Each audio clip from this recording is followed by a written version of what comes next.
So my last question is, what advice do you have for any students that are going into the green building industry or anyone else who's looking to get into this type of business?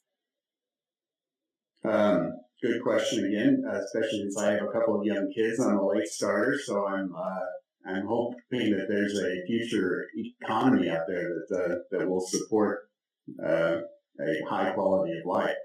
I think the good news is that there will be lots of new jobs created in the green sector. And what I mean by the green sector is it goes well beyond our business, well beyond recovering materials. So energy efficiency, new forms of more sustainable energy. And it's for a variety of reasons. It's because we don't have a choice, for one thing. And I think the notion of sustainability is finally growing into more than just an environmental movement, which was originally looked upon by many businesses and even the financial investment community as being a nice thing to have, but would never be maybe a good return on the capital deployed.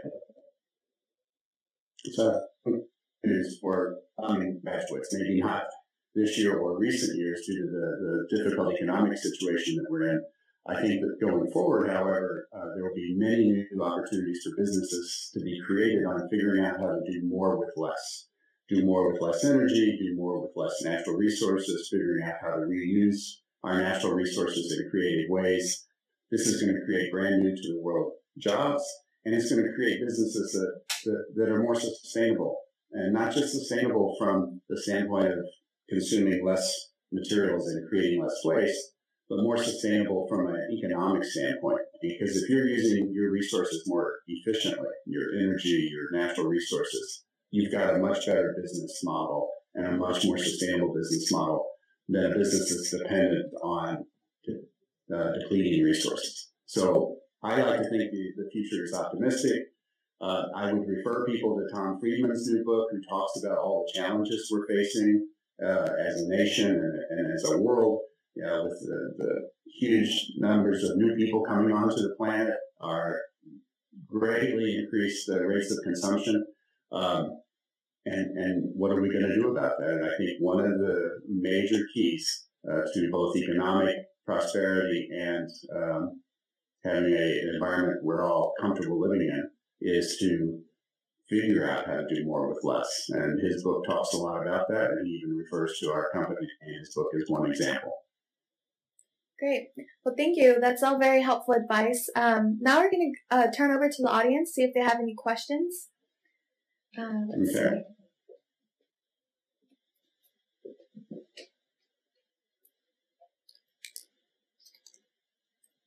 Just going to wait around, see if anyone has anything they want to ask. Okay.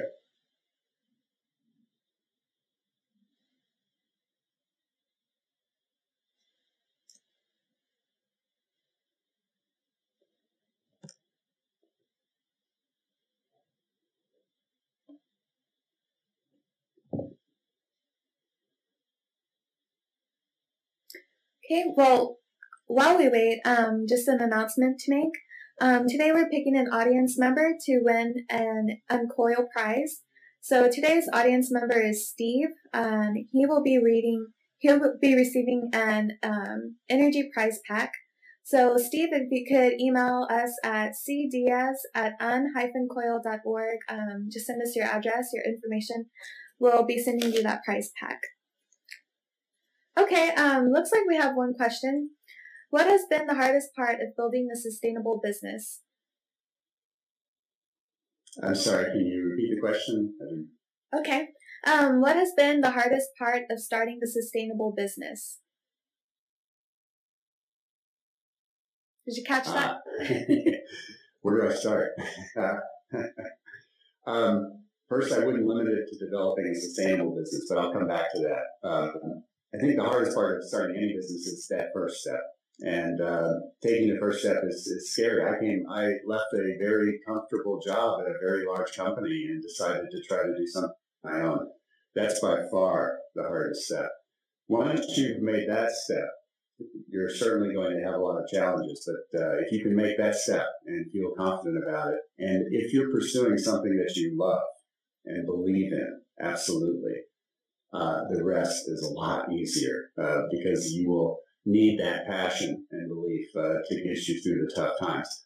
And the tough times are the natural ones, raising money to support whatever it is that you want to do. And I used every creative way I could possibly think of in the early days of starting my company.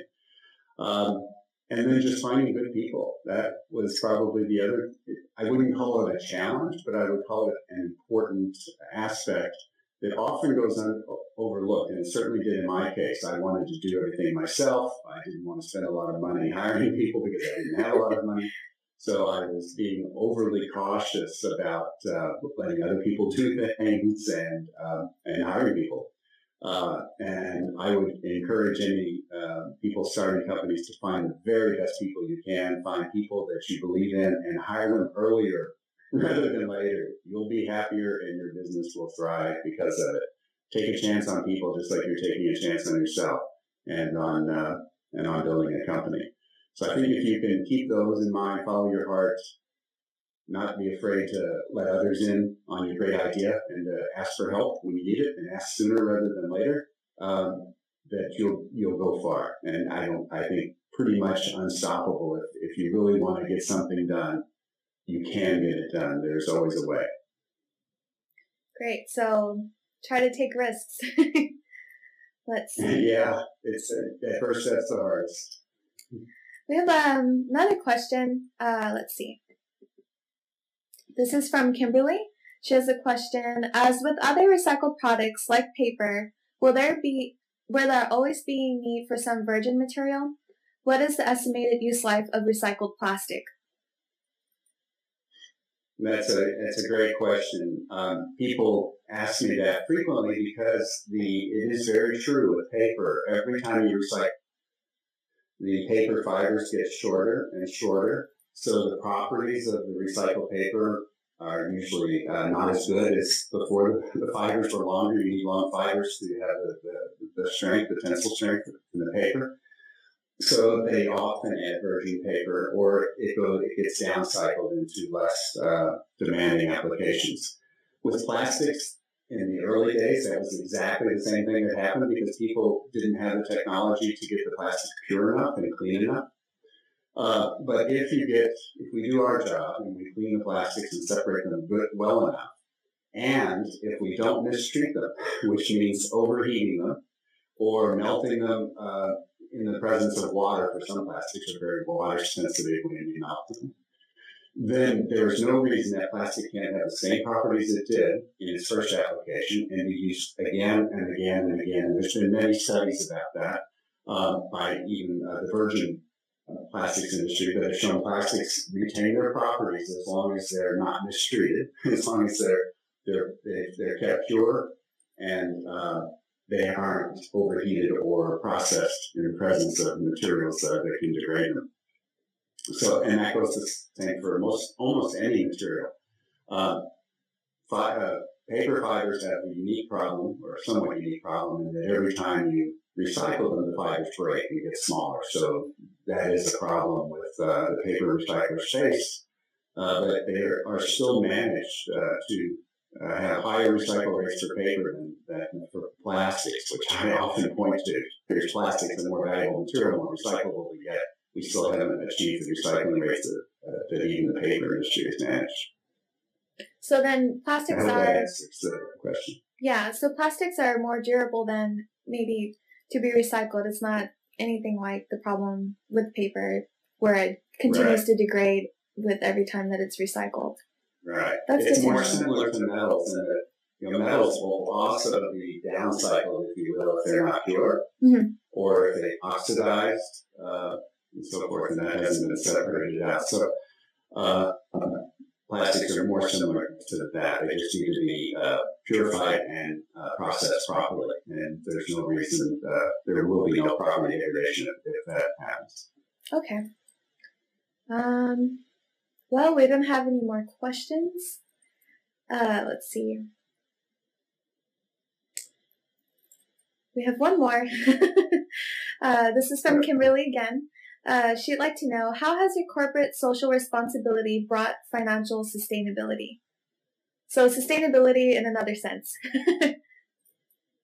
No, I mentioned that earlier. I think that's great. I'm glad other people think in those terms. I guess I believe that without environmental sustainability, let's call it, you can't have financial sustainability in the long term. Of course, as we've seen, many companies can be quite successful and by wasting resources, but that's on a very short time scale. If you want to think of sustainability in the way I think of it, which is the meaning of the word being very long-term scale, then they have to go hand in hand. You can't have one without the other. You can have some short-term gains by wasting materials or doing things inefficiently, but you can't build a sustainable business doing that, in my opinion. And I think that we're seeing companies realize that today. And if you just even look at the steel industry, I don't want to beat that one to death, but it's a great example because that's played out so well, and that there's very few integrated steel mills left in the United States. There are almost all many mills using recycled steel as a feedstock because it's so much more efficient and cost-effective and sustainable in the economic sense to do that. So I guess I would argue, and I think that's also why you see more and more companies figuring out that they need to issue sustainability reports. They need to take sustainability in the, let's say, traditional sense of thinking, sustainability of resources and the environment, in the thinking, in their business plans, in their long-term strategic thinking if they want to remain competitive in the world. And I think it's also helped that NGOs, non-government organizations, and the general public have started to value that information when making decisions on which products to buy, which companies to invest in, and so forth. So it's starting to happen. I think it will continue to become a very important part in all successful corporations. Alrighty. Let's see. I think that might be all the questions we have. Was there anything that we missed in the interview or that someone didn't address that you'd like to talk about right now? Not that I can think of off the top of my head. You had some good questions as to the audience. I appreciate it. I'm glad people felt comfortable asking questions. And please feel free to Twitter me or reach out to our website. If you have additional questions, I'll do my best to respond quickly. I have to say, though, that I'm a bit overwhelmed right now with the response to the TED video. I still have about 1,000 messages that have been sent to us from one way or another that I'm trying to manage. So there'll be a TED blog going out to try to answer the many questions we receive, not just on the TED website, but all the many websites that have picked up the TED video. And if you're interested, please look for that because I'll try to address some broader range questions we've received from all over the world. Great. Well, I'm glad you're getting the attention you deserve. That's great to hear. I'm just glad to see so many people interested. That's great. That is good. Well, if that's it, if you don't have anything else you'd like to add in and there's no more questions, that'll conclude our interview for today. And thank you so much, Mike, for sitting down and taking the time to talk to me today. Thank you. It's my pleasure. Thank the audience for listening in. Thank you. Thank you.